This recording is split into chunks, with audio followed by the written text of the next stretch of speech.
Jade Cargill has sent a fiery message to all the doubters, to all the haters, and she is done being patient. When Jade Cargill signed with WWE in September of 2023, big things were expected of her.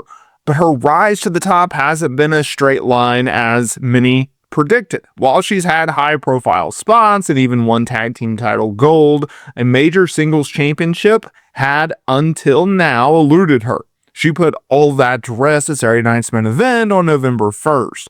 At the special event, Jade Cargill challenged Tiffany Stratton for the Women's Championship. Now, Stratton was in the middle of a historic 302-day reign. Many expected a competitive back-and-forth match, but that's simply not what happened. Jade Cargill didn't just win, she smashed her way through Stratton in just over 5 minutes. The match was a violent and crushing display, ending after 2 huge power bombs and her finisher, Jaded. Stratton's 302-day reign was left in the dust. Now, following her victory, Jade Cargill wasted no time. She grabbed her new championship and took directly at everyone, took direct aim at everyone who had ever doubted her during her WWE journey so far, and she feels she has earned this, and now she wants respect. So, what does she do? She takes to social media, as we all do, and she posted a series of hashtags and statements on social media that laid it all out. She wrote, "You didn't believe in me, good.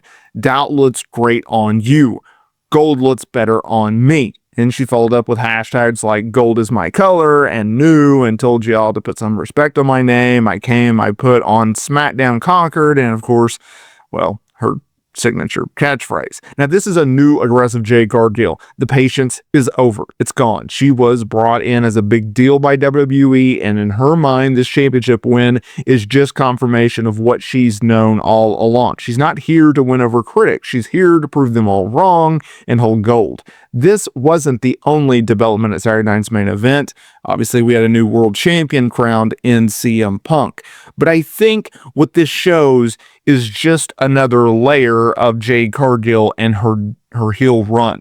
Something in which I called for the longest time, and a lot of WWE fans called for the longest time. We saw what she was able to do in AEW. We knew what she was able to do as a heel in AEW. And we all knew that when she came to WWE, not only was there going to be a learning curve, but they were going to make some changes. Now, they went into a completely opposite direction. Instead of, it was almost like they did the classic Eric Bischoff, what does WWE do? I'm going to do the opposite of that in WCW, where it was like, okay, Jade's a heel in AEW. Well, we're going to make her a babyface. Well, she works short squash matches. Well, we're going to put her in longer matches. She was a single star in AEW. We're going to put her in a tag team star in WWE. AEW kind of wasted around with her. We're going to fast track her, right? We're literally bypassing NXT. We are putting her directly into a main event program. We're putting her with Bianca Belair. We're giving her a 2-time tag team title run. By the end of 2024, WWE originally had planned to have Jade Cargill as the women's champion, to the point where she was going to hold said championship for multiple months and go into WrestleMania and defend the championship. That was all laid out. That was all planned. Now, obviously, some of that did not happen, right? The early run with the tag team titles and Bianca Belair, that all worked out, but she was not champion by the end of 2024, as we all know. And that was due to a neck injury that sidelined her for months. And that was the reason they did the whole storyline right off with Naomi. And it actually turned out well. Now, I still will never understand what WWE's thought process was of beating Jade multiple times to get her to this spot, because, like, okay, you wanted to say have, Jade lose at SummerSlam to cause her to get so pissed off that she had to turn heel and she had to be this violent, vicious side of herself. Okay, great. You could have done that. You didn't have to have them go to a no contest on SmackDown. You didn't have to book her in that horrendous triple threat match with Nia Jax in late September, right? Or early October. You didn't need to do all this.